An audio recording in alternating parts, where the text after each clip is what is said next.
My name is Nidhi Verma and welcome to EPT NEET. देखो, ये video अगर आपने क्लिक किया है तो इसका मतलब सिंपल सा है कि आपको भी चाहिए, आप अपने मार्क्स को इंप्रूव करना चाहते हो। और जैसे कि आप हर एक वीडियो में देखते हो, कोई भी टीचर आता है वो आपको कुछ कुछ चीजें बताता है कि इस तरीके से पढ़ो, इस तरीके से एनसीईआरटी को रीड करो, उसके बाद आपको डीपीपीस करना होगा, क्वेश्चन प्रैक्टिस करना होगा, सारी चीजें होती हैं। और इसमें से आप मुझे एक बात बताओ, ऐसी कौन सी चीज हम आपको बता देंगे या फिर कोई भी और एजुकेटर आपको बता देगा जो बात आपको ऑलरेडी नहीं पता है। इस वीडियो में भी ऐसा कुछ अलग नहीं होगा। बस एक मेरा पूरा ट्राई रहेगा कि मैं कुछ ऐसा बता सकूं कि जो आपको, जहां पे आप लैग कर रहे हो, उसमें आपको हेल्प मिले। देखो, जब भी हम लोग प्रिपरेशन अपने स्टार्ट करते हैं ना, जैसे मान लो आपने पेपर दिया, पेपर देने के बाद आपने प्रिपरेशन अपने स्टार्ट की, चाहे 1 जुलाई से किया, 1 अगस्त से किया, जब से भी आपने प्रिपरेशन स्टार्ट किया, तो इनिशियल डेज में क्या रहता है कि अपने अंदर बहुत जोश रहता है। हम लोग सोचते हैं, अरे यार, हम लोग तो एम्स के नीचे बात तक नहीं करेंगे, एम्स जाएंगे, अपनी रैंक लेकर के आएंगे। जब भी प्रिपरेशन स्टार्ट होती है तब सबके दिमाग में यही रहता है कि कौन सा स्ट्रैटेजी फॉलो कर लिया जाए कि हम लोग वहां तक पहुंच सकें। बच्चा प्रॉपर लेक्चर्स अटेंड करेगा, लाइव लेक्चर अटेंड करेगा, जो भी मास्टर कह रहा है हर एक चीज बच्चा करता है, आप लोग भी करते होंगे। लेकिन जैसे जैसे जैसे जैसे टाइम बीतता जाता है, आप लोग डिमोटिवेटेड फील करने लगते हो। आपको पता ही नहीं चलता होगा कि कहाँ पे आपका टाइम वेस्ट हो जा रहा है, दिन कम पड़ रहा है, प्रिपरेशन नहीं हो पा रही है, बैकलॉग होता जा रहा है, रिवाइज नहीं कर पा रहे हो, टेस्ट के चैप्टर्स छूटते जा रहे हैं। ये सारी चीजें डेफिनेटली आप फील करते होंगे। ठीक है, तो देखो, आज इस वीडियो में हम लोग ऐसा हर एक सब्जेक्ट के बारे में नहीं बात करेंगे। जो मेरा टॉपिक है सिर्फ बायोलॉजी, बट अगर आपको सब में डाउट आ रहा है तो आप मुझे कमेंट में जाके बताओ कि हाँ, मुझे हर एक सब्जेक्ट में प्रॉब्लम आ रहा है, मैनेज नहीं कर पा रहा हूँ। हर एक प्रॉब्लम का देखो सॉल्यूशन होता है, हर प्रॉब्लम का सॉल्यूशन होता है। आप मेरे से डिस्कस करो, आप अपने किसी सिबलिंग से डिस्कस करो, आप अपने टीचर के साथ डिस्कस करो, बस प्रॉब्लम का सॉल्यूशन मिलना इंपॉर्टेंट है। ये अपने मन में मत रखो कि दीदी या भैया जो कोई भी है कि मेरा ये प्रॉब्लम है, ठीक है, मेरा ये प्रॉब्लम है कि मेरे से मेरा बैकलॉग हो रहा है। तो बैकलॉग हो रहा है तो या तो खुद उस प्रॉब्लम को सॉर्ट करो, अदरवाइज अपने से, किसी भी बड़े से, मेरे से पूछ लो, आप अपने टीचर से पूछ लो, अपने कोई भी आपका फ्रेंड हो जो पढ़ाई करता हो, आप उनसे पूछ लो। कहीं पे भी अगर स्टक होना इस टाइम पे, तो वहां पे स्टक मत रहो, उसका सॉल्यूशन ढूंढो। जैसे आज के हम लोग वीडियो में बात करने वाले हैं कि किस तरीके से अपनी बायोलॉजी को पढ़ा जाए, किस तरीके से एनसीईआरटी को रीड किया जाए। देखो, हर एक बच्चे को पता है कि बिना एनसीईआरटी के नहीं होने वाला, ठीक है, फिर भी वो नोट्स बनाएगा। ठीक है, किसी भी कोचिंग का, XYZ, मैं किसी का नाम नहीं लूंगी, किसी भी कोचिंग का नोट्स बनाएगा और अब उसी नोट्स को रिवाइज किया जा रहा है, बार बार बार बार बार बार उसी नोट्स को रिवाइज किया जा रहा है। क्यों? क्योंकि उन्हें एनसीईआरटी समझ नहीं आ रही है। जब आप अपने माइंड में ऑलरेडी सेट कर लिए हो कि आपको एनसीईआरटी नहीं समझ में आ रही है, तो एनसीईआरटी समझ में आएगी भी नहीं। और ये जो भी आप नोट्स बना रहे हो ना, यहां से सवाल नहीं पूछा जाएगा। यहां से जो सवाल पूछा जाएगा वो सिर्फ उस कोचिंग के टेस्ट में पूछा जाएगा। इस चीज को अपने दिमाग में सेट कर लो। कोई भी टीचर आता है, ठीक है, अपना नोट्स बनवाता है, एनसीईआरटी को बोल देता है कि एनसीईआरटी पढ़ लो, आगे गाथा खत्म। अब एनसीईआरटी समझ में आ रही है, नहीं समझ में आ रही है, ये उनका डिपार्टमेंट है ही नहीं, ये डिपार्टमेंट अब आपका है और आप कभी पूछते ही नहीं हो। तो सिंपल सी चीज है, इस वीडियो में हम लोग हर एक चीज डिस्कस करेंगे। एनसीईआरटी कैसे रीड करना है वो भी मैं आपको बताऊंगी। देखो, कोई भी टीचर, जैसे आपको भी टीचर है, वो आपको सिर्फ बता सकते हैं कि देखो बेटा, इस चीज को इस तरीके से फॉलो करो, फिर आपको एनसीईआरटी समझ में आने लगेगी। हम भी आपको यहाँ पे सिर्फ बताएंगे कि हाँ, ये तरीका है जो बेस्ट मुझे लगा, पर्सनली जो मुझे बेस्ट लगा, जिस तरीके से मुझे एनसीईआरटी समझ में आती है, तो मैं आपको एज इट इज वो तरीका बताऊंगी कि ये वाला प्लान है, इसको ऐसे ऐसे एज इट इज फॉलो करते जाओ। अगर उसके बाद भी आपको समझ में नहीं आता, तो फिर अब आपकी रिस्पॉन्सिबिलिटी है, आप मुझे बताओ कि दीदी जो आपने मुझे बताया था वो मुझे नहीं समझ में आया है। सिंपल सी बात है, तभी इसका प्रॉब्लम का आपका सॉल्यूशन निकलने वाला है। ये नहीं कि आपने फॉलो कर लिया, अब आपको कोई मतलब ही नहीं बन रहा है। तो देखो, सबसे सिंपल सी चीज है, आपके बायो में टोटल आपके 32 चैप्टर्स हैं। जितने भी चैप्टर्स हट गए, अब आपके पास टोटल 32 चैप्टर हैं। एक बात ध्यान रखना कि अगस्त को अगर छोड़ दिया जाए, सितंबर, अक्टूबर, नवंबर, 3 महीने का अपना टारगेट सेट करो कि 3 महीने में बायोलॉजी कंप्लीट करनी है। ठीक है, और ये कोई बात नहीं बनती कि दीदी 3 महीने में कैसे पॉसिबल हो पाएगा। मैंने आपसे ये नहीं कहा कि आप अपना फिजिक्स कंप्लीट करो, आप अपने केमिस्ट्री कंप्लीट करो, मैंने एक भी बार नहीं बोला। मैंने क्या बोला? अपना बायोलॉजी कंप्लीट करो 3 महीने के अंदर, सितंबर, अक्टूबर, नवंबर। कैसे कंप्लीट करना है? देखो, टोटल आपके पास 32 चैप्टर्स हैं, 10 चैप्टर 1 महीने में करना है। 1 महीने में आपके पास 4 हफ्ते होते हैं और 1 हफ्ते में आप 2 से 3 चैप्टर आराम से कर सकते हो।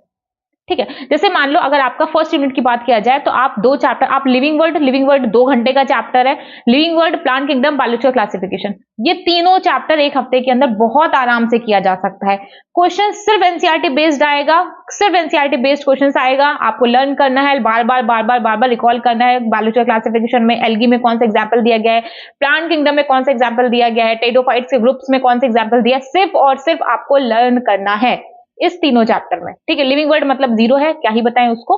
तो ये आपका यूनिट हो सकता है। देखो, अगर आप ये सोचोगे ना, एक बात मेरी आप समझना, आप बिलो एवरेज हो, आप कितना भी नीचे हो, आप खुद को कितना भी नीचे समझते हो, पहली बात तो ये खुद को नीचे समझना बंद करो।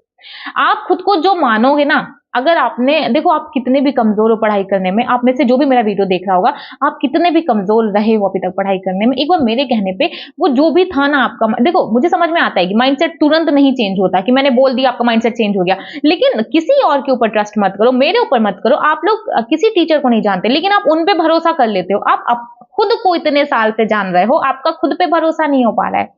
सबसे पहले खुद के ऊपर ट्रस्ट करो और ये यकीन करो कि हाँ 2 से 3 चैप्टर एक हफ्ते में किया जा सकता है बायो का, और बहुत आसानी से किया जा सकता है। आप कितना भी जीरो में हो, मैं आपको बता रही कितना भी जीरो में हो, 2 से 3 चैप्टर करो। अब देखो प्रॉब्लम क्या है ना कि बच्चा क्या सोचता है कि अगर मैंने एक चैप्टर कर लिया तो अब इस एक चैप्टर की पहली बार पढ़ने के बाद मुझे एक एक शब्द याद रहे। देखो ये पॉसिबल ही नहीं है कि आपने एक बार पढ़ा, अब आपका उसका एक चैप्टर का एक एक शब्द याद रहा, और यही गलती करते हो आप लोग। आप खुद से इतना एक्सपेक्ट कर लेते हो कि अरे मैंने एक बार एक चैप्टर कर लिया है, अब मुझे इसका हर वर्ड टू वर्ड याद रहेगा। ऐसा नहीं होता है, कोई भी हो ऐसा नहीं होता। आपके टीचर्स आपको पढ़ाते हैं जो आज आपको लगता होगा कि बेस्ट है, दुनिया में बेस्ट है, इनसे अच्छा तो कोई बॉटनी, कोई जूलॉजी, कोई फिजिक्स पढ़ा ही नहीं पाता। वो खुद आपसे ये बात बोलते होंगे कि एक बार पढ़ने पे उनको भी नहीं आया है। किसी को नहीं आता एक बार पढ़ने पे। अगर आप एक बार कोई चीज पढ़ोगे ना तो 50% आपके दिमाग में आएगा, 50%, 30%, 40%, 20% इतना आता है। ये हर एक इंसान का टॉपर उसके साथ भी ऐसा होता है। जब आप सेकेंड टाइम पढ़ोगे तो आपका 60% हो सकता है, 50% बढ़ होगा, फिर भी अभी आपका 40-50% रिमेनिंग रहेगा। फिर आप और रिवाइज करोगे और क्वेश्चन प्रैक्टिस करोगे, तब ऐसे वो बढ़ता जाता है। ठीक है, मैंने बहुत डिटेल में आपको ये बात समझाई है। एक बार पढ़ने से डिमोटिवेट होने की जरूरत नहीं है कि भाई साहब मुझे तो इस चैप्टर की लाइन से नहीं याद है। ठीक है, तो टोटल 32 चैप्टर है, एक महीने में 4 हफ्ते हैं। पूरा प्लान करना है आपको कि एक हफ्ते के अंदर आपका 2 से 3 चैप्टर कंप्लीट होना चाहिए, पूरा 2 से 3 चैप्टर कंप्लीट होना चाहिए।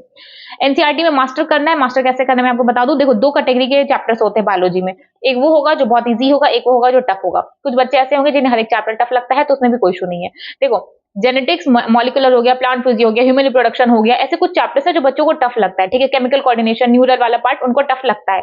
तो जो इजी चैप्टर्स हो जैसे कि माइक्रोब्स हो गया, बायोलॉजिकल क्लासिफिकेशन हो गया, प्लांट किंगडम हो गया, फिर कौन सा आता है इकोलॉजी में भी, एक खैर सेल भी इजी है, सेल डिवीजन भी इजी है। इन सबको आप डिटेल वन शॉट लगाओ। मतलब कोई भी एक ऐसा लेक्चर उठाओ जो 6 से 7 घंटे के अंदर आपका चैप्टर खत्म कर दे रहा है। ठीक है, आपने 6-7 घंटे का लेक्चर लगा लिया। इसके बाद अब आपको क्या करना है, इसके बाद अब आपको एनसीईआरटी पढ़नी है। और जो टफ चैप्टर्स है उसके लिए आप वन शॉट मत देखो, डिटेल्ड लेक्चर देखो, क्योंकि आपको आपका कॉन्सेप्ट क्लियर करना होगा। जैसे मॉलिक्यूलर हो गया, जेनेटिक्स हो गया, प्लांट फिजियोलॉजी हो गया, फोटोसिंथेसिस आता है आपका प्लांट फिजियो में, रेस्पिरेशन। तो जब तक कि आप इसमें डिटेल नहीं जाओगे ना, आपको नहीं समझ में आने वाला, आपको डिटेल जाना पड़ेगा। तो जो भी टफ चैप्टर्स हैं, देखो मेरे बनाए हुए चैप्टर से मत जाओ, जो आपको लगता है कि टफ चैप्टर्स है आप उसको डिटेल्ड देखो। अभी आपके पास टाइम है, डिटेल्ड देखो। और ये जो मैंने बोला ना एक हफ्ते में 3 चैप्टर, तब भी आपका एक हफ्ते में 3 चैप्टर खत्म हो जाएगा। ये सब कर लिया, इसके बाद आपको एनसीईआरटी पढ़नी है। देखो एनसीईआरटी आपको कैसे पढ़नी है, अगर आपको एनसीईआरटी नहीं समझ में आती है तो आपको एनसीईआरटी लेक्चर के साथ पढ़ना है। लेक्चर के साथ कैसे पढ़ना है, देखो आपका टीचर होंगे, उन्होंने आपको पढ़ाया, जैसे मान लो उन्होंने अपना एल्गी स्टार्ट किया, ठीक है, उन्होंने आपको एल्गी पढ़ा दिया, तो जैसे आपका एल्गी खत्म हो तुरंत पढ़ लो। अगर आपको उसको और ब्रेक डाउन करना है तो जैसे आपका क्लोरोफाइसी खत्म हो तो क्लोरोफाइसी के बारे में एक बार एनसीईआरटी में पढ़ लो। फिर जैसे आपको रोडोफाइसी खत्म हो फिर ऐसे पढ़ लो। देखो थोड़ा सा ना आपको आपके ऊपर ट्रस्ट करना होगा, और जो भी आपको कोई आइडिया देता है ना उसको एग्जीक्यूट करना होगा। आप मेरी बात सुन रहे हो, सुन के कोई काम नहीं कर रहे हो तो कोई मतलब नहीं निकलने वाला। आपको मेरा आइडिया सुनना है और उसको एग्जीक्यूट करना है अगर आपको लगता है कि इफेक्टिव है। ठीक है, और आपको लगता है क्या है, आपको तो पढ़ना ही नहीं आता ना एनसीईआरटी, तो आपको जो सामने वाला बता रहा है एटलीस्ट ट्राई तो करो, ट्राई करो। ठीक है, और देखो जब भी आप एनसीईआरटी याद करने बैठो ना, अभी मैं आपको रिवाइज करते टाइम बताऊंगी, ये वाला पॉइंट छोड़ दो आप। क्वेश्चन प्रैक्टिस के लिए आपको 200 क्वेश्चन करने हर एक चैप्टर का। अब ऐसा नहीं है कि लिविंग वर्ड के आप 200 सवाल लगाने बैठ गए। ठीक है, लिविंग वर्ड का 200 सवाल लगाने का कोई मतलब नहीं बनता। जैसे मान लो आप बायोलॉजिकल क्लासिफिकेशन कर रहे हो, प्लांट किंगडम कर रहे हो, तो हर चैप्टर से आप ट्राई करो 200 क्वेश्चन हर चैप्टर से कर लो। और 200 क्वेश्चन क्यों करना है, पहली बार करोगे तो आपके 100 ही सही होंगे, तो जो बाकी 100 नहीं सही हो रहा है उसको स्टार मार्क करो।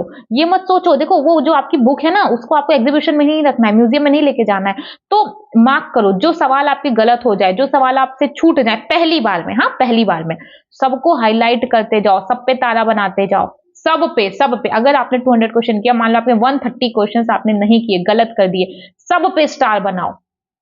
स्टार क्यों बनाना है, जब आप सेकेंड टाइम रिवाइज करने आओगे ना तो इन 130 क्वेश्चंस पे आपका ज्यादा ध्यान जाएगा। और इस 130 क्वेश्चंस में कहाँ कहाँ गलती की हो, जब आप दोबारा रिवाइज करोगे तो इस 130 का नंबर ऐसा नहीं है ये 0 हो जाएगा, इस 130 का नंबर रिड्यूस होगा, ये वापस से आपका 60-70 क्वेश्चन पे आएगा। ठीक है, इस तरीके से आप क्वेश्चन प्रैक्टिस करोगे, हर चीज पॉसिबल है, हर बच्चा यही करता है जो सेलेक्ट होता है, जो टॉपर बनता है। सिंपल सी चीज है। ठीक है, इसके बाद पीवाईक्यू करो, चैप्टर वाइज टेस्ट दो और यूनिट वाइज टेस्ट दो। ठीक है, इतना चीज आपको करना है, क्वेश्चन प्रैक्टिस करना है। देखो, जब तक आप टेस्ट का एनालाइज नहीं कर रहे हो, अपने क्वेश्चन के एनालिसिस नहीं कर रहे हो, तब तक मतलब ही नहीं बनता। मत करो आप, अगर आपको एनालिसिस नहीं करना है, आप क्वेश्चन प्रैक्टिस ही मत करो, कोई रिजल्ट नहीं आने वाला है। आप क्वेश्चन प्रैक्टिस कर रहे हो, आप क्वेश्चन प्रैक्टिस नहीं कर रहे हो, अगर आप एनालिसिस नहीं कर रहे हो, तो दोनों का लेवल इक्वल है, मतलब आप 0 पे हो। ठीक है, तो एनालिसिस जरूर करना है। रिवाइज कैसे करना है? रिवाइज आपको, बायोलॉजी एक ऐसी चीज है, आपको डेली पढ़ना है। ठीक है, आप डेली एनसीईआरटी उठाओ, नहीं प्रॉपर नहीं चल रहा है कि कौन सा चैप्टर करना है, ठीक है, कोई भी चैप्टर रैंडम मन कर लिया, उठा लिया, पढ़ लिया, खत्म। आप आज बैठे हो, आपने बुक उठाया, चलो ठीक है मैं बुक में क्या पढूं, बायोलॉजी क्लासिफिकेशन खुल गया, आप उसको पढ़ो। अब देखो, नोट्स को बार बार मत रिवाइज करो, एनसीईआरटी की लाइंस को समझने का ट्राई करो, जो आपको लगे कि टेस्ट में एक्स्ट्रा दे दिया गया है या फिर पीवाईक्यू में एक्स्ट्रा आया है, इसी एनसीईआरटी में उस पैराग्राफ के बगल में लिख लो। ठीक है, अब ये जो 2 लाइन लिखी थी वो मैं आपको बता दूं कि देखो रिवाइज किस तरीके से करना है। बहुत सारे ऐसे बच्चे होंगे जिनको बताया जाता होगा कि बेटा पेपर पे लिख लिख के करो। ठीक है, मैं भी ट्राई किया करती थी कि पेपर पे लिख लिख के याद करते थे, करेक्ट। बट अब हम आपको इसमें थोड़ा सा मॉडिफाई करने को कह रहे हैं, आपको पेपर पे नहीं लिखना है। आपने एक पेज पढ़ लिया, जैसे मान लो ये पूरा एक पेज था, ठीक है, ये आपने एक पैराग्राफ पढ़ लिया। ठीक है, एक पैराग्राफ, एक पेज में टोटल 2 से 3 पैराग्राफ होंगे, आप एक पैराग्राफ पढ़ लिए। अब बुक को कवर करो, उस पेज को कवर करो, या तो बुक को बंद करो, हल्का सा 1-2 मिनट के लिए आंखें बंद करो और उस टाइम पे रिकॉल करो कि आपने क्या पढ़ा। दिमाग पे जोर जाएगा कि हाँ, जो आपका दिमाग खर्च नहीं करना चाहते वो थोड़ा बहुत खर्च होना स्टार्ट हो जाएगा। और जब आप एक दिमाग में सोचोगे ना, तो जब आप पेपर में बैठोगे, टेस्ट देने बैठ रहे हो, तो हर चीज का आपको रिजल्ट दिखता हुआ मिलेगा। देखो, शुरुआत में आपको लगेगा कि टाइम लग रहा है, नहीं हो पा रहा है, जब आंख बंद कर रहे हो, लेकिन बिना प्रैक्टिस किए कुछ रिजल्ट नहीं निकलने वाला। अब जैसे मान लो आपका फिजिक्स है, ठीक है, आप फिजिक्स के बिना सिलेक्शन नहीं होने वाला, करेक्ट, आप जानते हो। लेकिन क्या अगर आप फिजिक्स नहीं पढ़ोगे आपका सिलेक्शन हो जाएगा? जवाब आएगा नहीं। तो जब आपको पता है कि बिना फिजिक्स पढ़े सिलेक्शन नहीं होने वाला, तो फिजिक्स पढ़ोगे ही, क्वेश्चन प्रैक्टिस करोगे ही। उसी तरीके से जब आपको पता है कि बिना बायो बार बार पढ़े आपको कोई मतलब नहीं निकलने वाला है, तो आपको बायोलॉजी पढ़ना पड़ेगा। सिंपल सी चीज है, आपको एनसीईआरटी पढ़ना पड़ेगा, आपको 1000 बार पढ़ना पड़ेगा, आपको याद रखने का ट्राई करना पड़ेगा। तो अपने दिमाग में कॉन्सेप्ट को रिकॉल करना स्टार्ट कर दो, काम यहां से बनना स्टार्ट हो जाएगा। मुश्किल से 2 से 3 चैप्टर, 1-2 चैप्टर में आपको दिक्कत आएगी, उसके बाद नहीं आएगी। सोचो, मैं आप टोटल आपके पास 32 चैप्टर हैं, अगर आपको 2 चैप्टर में स्टार्टिंग में एक्स्ट्रा एफर्ट डालना भी पड़ रहा है, भैया 30 के 30 चैप्टर आपके इजीली तैयार हो जाएंगे। और ना आपको पेपर पे लिखना, ना आपको कुछ करना, आपको सिर्फ अपने दिमाग पे जोर डालना है और आपको सोचना है कि आपने उस पैराग्राफ में क्या पढ़ा है। इससे बेस्ट रिवीजन की कोई टेक्निक हो ही नहीं सकती। लिखते रहो पन्ने पे, कोई फायदा नहीं होने वाला है। जब तक कि आप अपने दिमाग में सोचोगे नहीं, तब तक कोई मतलब नहीं निकलने वाला। और पेपर पे लिखने पे थोड़ा एक्स्ट्रा टाइम भी लगता है, तो अपने दिमाग में सोचना स्टार्ट कर दो, क्योंकि जब आप हॉल में बैठोगे तो उस टाइम आपके पास पन्ने नहीं होंगे जिसपे आप लिख के गलत कर सको। तो बेस्ट है अपने दिमाग में रिकॉल करना स्टार्ट कर दो। ठीक है, बाकी मैंने हर एक चीज आपको बता दिया है कि किस तरीके से बायो का आप अपने इंप्रूव कर सकते हो। देखो, बायो में 360 नंबर लाना मुश्किल नहीं होता है। पेपर अभी भी एनसीईआरटी से आएगा, पेपर 2025 में भी एनसीईआरटी से आया था। जो क्वेश्चंस ऐसे लोगों को लग रहे थे कि टफ हैं, वो भी आपका एनसीईआरटी से ही आया था। तो अगर आप फोकस्ड रहोगे तो आपका 360 में 360 आना इजी है। एटलीस्ट बायो को तो अपने मुट्ठी में करो। बायो पेपर कभी टफ बना तो आपका फिजिक्स ले जाएगा, मे बी केमिस्ट्री लेके जाएगा। बायो में टफ नहीं बन सकता, लेंदी बन सकता है। ठीक है, और वो लेंदी होने की वजह से हो सकता है कि बच्चों को टफ लगे, लेकिन पेपर लेंदी हो सकता है, टफ नहीं होगा। टफ उनके लिए होगा जो पढ़े ही नहीं है। तो एटलीस्ट बायोलॉजी अपने मुट्ठी में कर लो। ठीक है, 3 महीना है, सितंबर, अक्टूबर, नवंबर, 3 महीने के अंदर आप अपना बायोलॉजी कंप्लीट करो। बाकी किसी को किसी भी तरीके का गाइडेंस चाहिए, हेल्प चाहिए, तो प्लीज कमेंट सेक्शन में जाके मुझे आप इन्फॉर्म कर सकते हो। ठीक है, थैंक यू।